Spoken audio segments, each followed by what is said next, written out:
Bismillahirrahmanirrahim. Assalamualaikum warahmatullahi wabarakatuh. Kami dari kelompok 4 ingin mempresentasikan melanjutkan tugas dari video sebelumnya, yaitu presentasi tentang diplomasi Islam pada masa Nabi Musa dan Nabi Harun. Sebelum itu saya akan memperkenalkan kelompok saya, yaitu ada Hafiz Mahmud Sulaiman, Muhammad Namhan Darwan, dan Luki Ferdinand.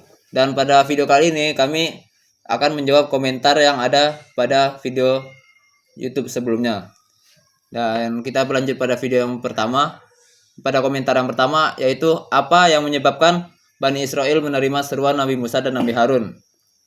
Jadi pertanyaan ini untuk jawabannya adalah ada beberapa faktor yang menyebabkan Bani Israel menerima seruan Nabi Musa dan Nabi Harun.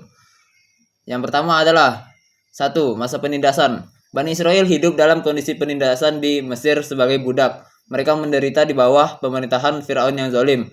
Kehidupan yang sulit ini membuat mereka terbuka terhadap perubahan dan harapan akan pembebasan dari Nabi Musa dan Nabi Harun. Dan alasan yang kedua adalah yaitu misi ilahi yang dibawa oleh Nabi Musa dan Nabi Harun, yang diutus oleh Allah sebagai Rasul untuk membebaskan Bani Israel dari penindasan dan membimbing mereka ke jalan yang benar.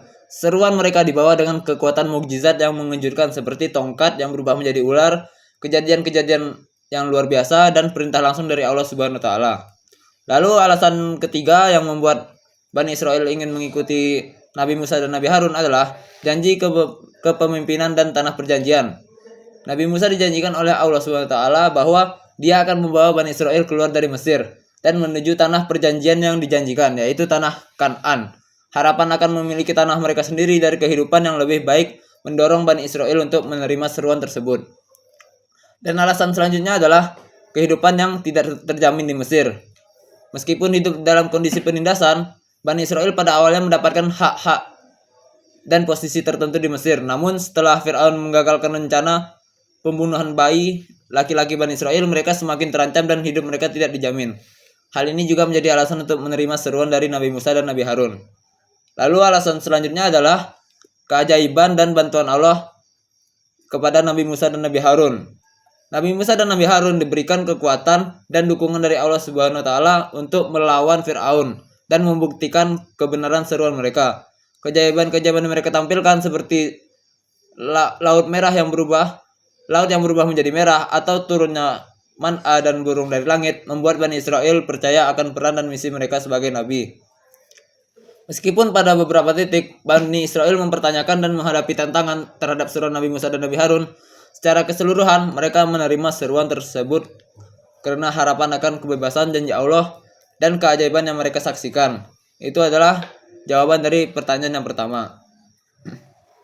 Lalu pertanyaan yang kedua, apa strategi diplomasi yang digunakan oleh Nabi Musa dan Nabi Harun saat berhadapan dengan Firaun? Dan saya akan menjawab pertanyaan kedua. Nabi Musa dan Nabi Harun menggunakan beberapa strategi diplomasi yang cerdik saat berhadapan dengan Firaun. Berikut adalah beberapa strategi yang mereka gunakan. Yang pertama adalah pembuktian kekuatan. Nabi Musa dan Nabi Harun memulai pertemuan dengan Firaun dengan memperlihatkan kekuatan ajaib mereka yang mereka miliki atas perintah Allah Subhanahu wa Ta'ala. Contohnya, mereka mengubah tongkat menjadi ular yang besar atau memperlihatkan tanda-tanda lainnya. Tujuan dari strategi ini adalah untuk membuat Firaun terkesan dan menyadari kekuatan ilahi yang mendukung Musa dan Harun.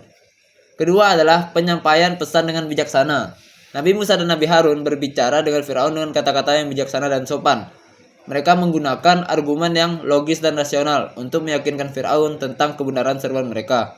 Mereka juga mengutip perintah Allah Subhanahu wa Ta'ala sebagai otoritas yang harus dihormati.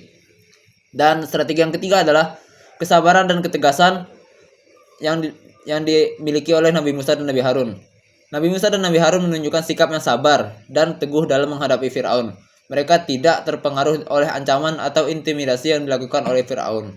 Mereka tetap tenang dan teguh dalam mempertahankan keyakinan mereka, dan mereka tidak tergoda untuk melanggar prinsip-prinsip agama. Lalu yang keempat adalah tawaran perdamaian dan pengampunan. Meskipun Firaun bertindak dengan kekerasan dan ketidakadilan terhadap Bani Israel, Nabi Musa dan Nabi Harun tetap membuka peluang untuk perdamaian. Mereka menawarkan kesempatan kepada Firaun untuk bertobat dan memperbaiki perilaku. Mereka juga mengajak Firaun untuk mengampuni Bani Israel dan membebaskan mereka. Dan strategi yang Terakhir adalah penguatan keimanan Bani Israel. Selain berurusan dengan Firaun, Nabi Musa dan Nabi Harun juga bekerja keras untuk memperkuat iman dan keyakinan Bani Israel. Mereka memberikan instruksi dan petunjuk dari Allah kepada Bani Israel, membimbing mereka dalam kehidupan beragama dan memberikan harapan akan pembebasan.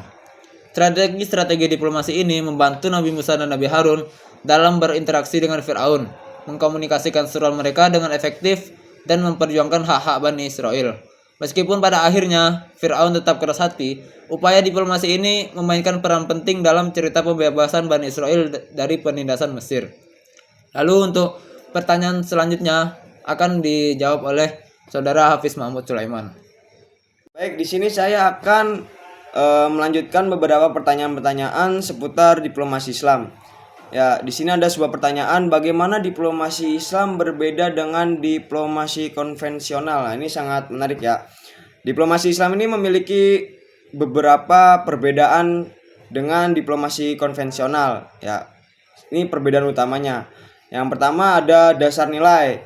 Ya, kalau diplomasi Islam ini berdasarkan prinsip-prinsip Al-Quran dan hadis, ya, sesuai dengan nilai-nilai ajaran agama Islam. Ya, berbeda dengan diplomasi konvensional. Diplomasi konvensional ini berdasarkan kepentingan nasional, real politik, dan hukum internasional. Lalu yang kedua ada orientasi pada keadilan. Ya, diplomasi Islam menekankan prinsip keadilan dan kedamaian sebagai tujuan utama diplomasi tersebut. Lalu prinsip ini muncul dari keyakinan bahwa keadilan itu adalah salah satu pilar dalam agama Islam.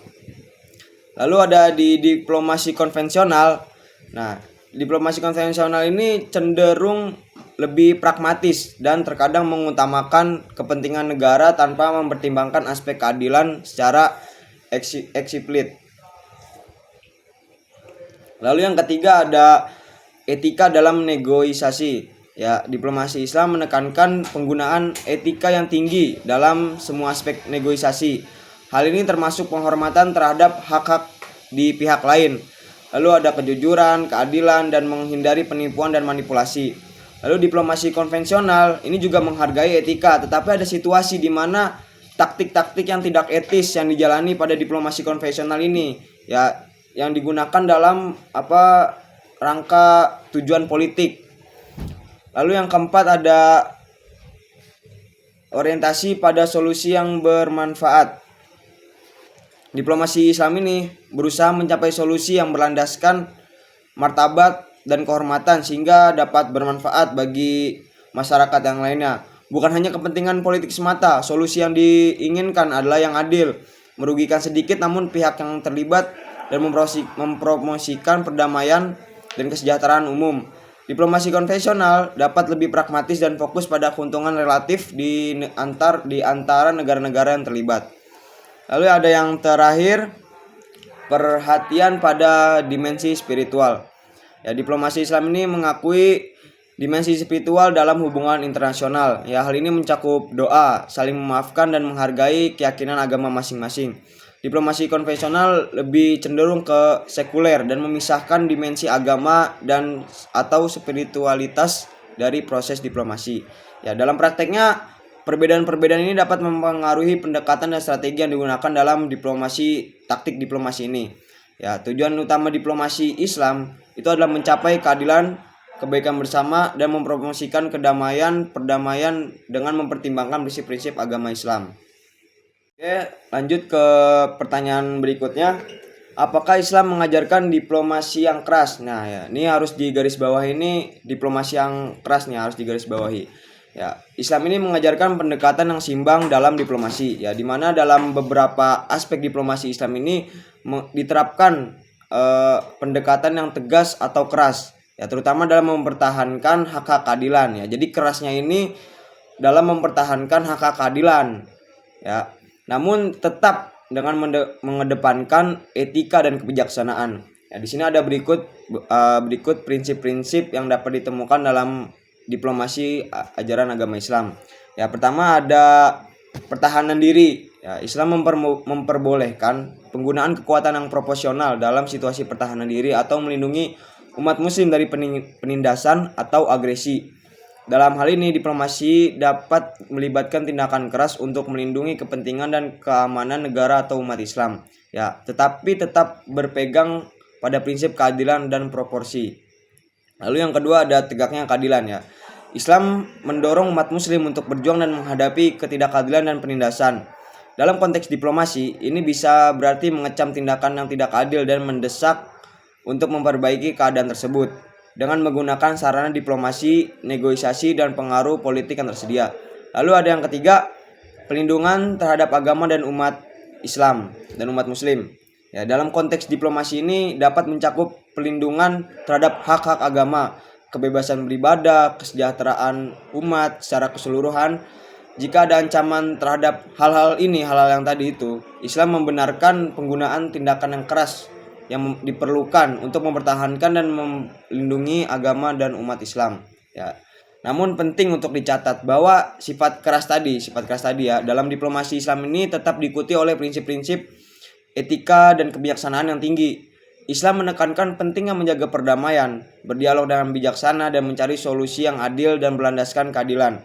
Ya, dalam semua upaya diplomasi, prinsip etika seperti kejujuran, penghormatan terhadap hak-hak di pihak lain, dan penyelesaian konflik secara damai tetap dijunjung tinggi. Oke, selanjutnya saya akan membacakan komentar, yaitu apa konsep dan prinsip diplomasi dalam Islam. Jawabannya, diplomasi dalam Islam didasarkan pada beberapa konsep dan prinsip yang penting. Berikut adalah beberapa di antaranya. Yang pertama,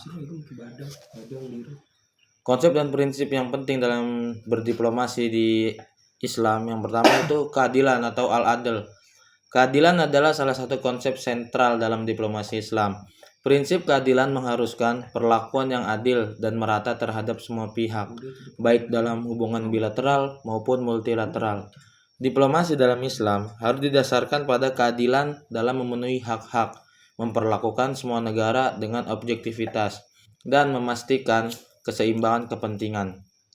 Selain itu yang kedua, yaitu musyawarah atau asyura. Konsep musyawarah yaitu berkonsultasi dan berdiskusi secara kolektif dalam pengambilan keputusan. Juga relevan dalam diplomasi Islam. Islam mendorong untuk membangun hubungan yang saling menghormati dan saling mendengarkan dalam proses diplomasi, baik di tingkat nasional maupun internasional. Lalu yang ketiga, yaitu hikmah atau al-hikmah. Hikmah atau kebijaksanaan merupakan prinsip penting dalam diplomasi Islam. Dalam konteks diplomasi, kebijaksanaan melibatkan penggunaan pengetahuan, strategi, dan pemahaman yang mendalam untuk mencapai tujuan dengan cara yang efektif dan tepat. Prinsip ini mengajarkan umat muslim untuk berpegang pada pendekatan yang bijaksana, mempertimbangkan konsekuensi dari setiap tindakan, dan mengejar solusi yang paling baik. Lalu yang keempat, yaitu diplomasi damai atau as-sulh. Islam mendorong untuk mencapai perdamaian dan penyelesaian konflik melalui jalur diplomasi. Prinsip diplomasi damai melibatkan penyelesaian konflik secara negosiasi, dialog, dan kompromi. Islam menghargai dan mendorong upaya untuk menghindari konflik bersenjata dan mencari solusi damai yang menguntungkan semua pihak. Lalu yang kelima, yaitu perlindungan hak asasi manusia atau hifzul hukuk. Islam mengajarkan pentingnya melindungi dan menghormati hak asasi manusia dalam konteks diplomasi. Prinsip ini mencakup perlindungan terhadap kebebasan beragama, hak-hak politik, hak-hak ekonomi, dan hak-hak sosial yang adil bagi individu dan komunitas. Lalu yang terakhir, konsep dan prinsip penting yang keenam, yaitu keseimbangan kepentingan atau mizanul maslahah. Diplomasi Islam berusaha mencapai keseimbangan antara kepentingan nasional dengan kepentingan umat manusia secara keseluruhan. Prinsip ini mengajarkan untuk mempertimbangkan kepentingan jangka panjang, menjaga keseimbangan dalam hubungan bilateral, dan menghindari tindakan yang merugikan pihak lain secara berlebihan. Mungkin untuk jawaban komentar ini cukup, yaitu beberapa konsep dan prinsip diplomasi dalam Islam. Prinsip-prinsip ini membimbing umat muslim dalam menjalankan diplomasi yang adil, bijaksana, damai, dan menghormati hak-hak semua pihak yang terlibat. Oke, untuk pertanyaan selanjutnya yaitu bagaimana respon kerajaan Fir'aun terhadap diplomasi Nabi Harun dan Nabi Musa? Di sini tertulis terhadap Nabi Harun dan Nabi Musa saja, tidak ada diplomasi. Jadi maksudnya itu terhadap diplomasi yang dilakukan Nabi Harun dan Nabi Musa. Jawabannya, jadi ketika Nabi Harun dan Nabi Musa menyampaikan seruan mereka kepada Fir'aun, respon dari kerajaan Fir'aun dan antek-anteknya bervariasi sepanjang perjalanan mereka berdua. Berikut adalah beberapa respon yang ditunjukkan oleh Fir'aun terhadap diplomasi Nabi Harun dan Nabi Musa. Yang pertama, penolakan dan keras kepala. Pada awalnya Fir'aun tuh menolak seruan Nabi Harun dan Nabi Musa untuk membebaskan Bani Israel. Dia menegaskan otoritasnya sendiri dan mengklaim sebagai Tuhan bagi rakyat Mesir. Fir'aun menolak untuk mempercayai klaim kenabian mereka dan bahkan menganggap mereka sebagai pengganggu atau penyihir yang mencoba mengguncang stabilitas negara. Yang kedua, selain menolak dan keras kepala, Fir'aun juga menantang dan melakukan kontes ajaib. Untuk menguji klaim Nabi Harun dan Nabi Musa, Fir'aun mengadakan kontes dengan para ahli sihir di hadapan mereka. Dia berharap untuk membuktikan bahwa mereka hanyalah penyihir biasa. Namun ketika Nabi Musa melepaskan tanda-tanda keajaiban dari Allah, tongkat Nabi Musa berubah menjadi ular yang menelan ular-ular lain yang dilepaskan oleh para ahli sihir. Ini membuat beberapa ahli sihir terkejut dan mulai mempertimbangkan klaim Nabi Musa. Lalu yang ketiga, mereka malah membuat penindasan yang lebih keras. Meskipun adanya tanda-tanda keajaiban dan kesaksian beberapa ahli sihir yang percaya pada Nabi Musa atau mukjizat yang ditunjukkan oleh Nabi Musa, Firaun tetap keras kepala dan menindas Bani Israel dengan lebih kejam. Dia mengintensifkan penindasan dan penganiayaan terhadap Bani Israel sebagai hukuman karena mengikuti seruan Nabi Musa dan Nabi Harun. Betapa kejinya Firaun ini, sudah kalah malah menindas lebih kejam lagi. Lalu perundingan dan janji-janji palsu. Pada beberapa kesempatan, terutama saat Fir'aun mulai takut akan hukuman Allah, dia berusaha bernegosiasi dengan Nabi Musa dan Nabi Harun. Fir'aun berjanji akan membebaskan Bani Israel jika mereka meninggalkan seruan tersebut. Namun, janji-janji ini terbukti palsu, dan setiap kali Fir'aun mengingkari janjinya, beliau atau Fir'aun ini malah melanjutkan penindasannya, bahkan melebih-lebihkan. Lalu yang terakhir, kekerasan dan penganiayaan yang lebih parah. Ini sama saja dengan yang ketiga tadi. Seiring berjalannya waktu, Firaun semakin kejam dan keras terhadap Bani Israel. Dia meningkatkan beban kerja mereka, melakukan seperti kerja rodi, kerja paksa, membangun yang segitiga itu, piramida, lalu meningkatkan penganiayaan dan bahkan memerintahkan pembunuhan bayi laki-laki Bani Israel. Firaun berusaha keras untuk menghancurkan perlawanan dan melemahkan pengaruh Nabi Musa dan Nabi Harun. Mungkin disimpulkan dari beberapa respon Firaun ini terhadap diplomasi Nabi Harun dan Nabi Musa ialah penolakan, keras kepala, penindasan, dan penganiayaan.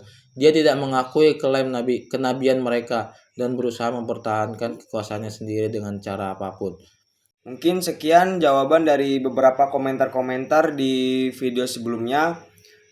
Kami dari kelompok 4 mohon maaf apabila ada jawaban yang kurang memuaskan, mohon dimaafkan. Sekian, wassalamualaikum warahmatullahi wabarakatuh.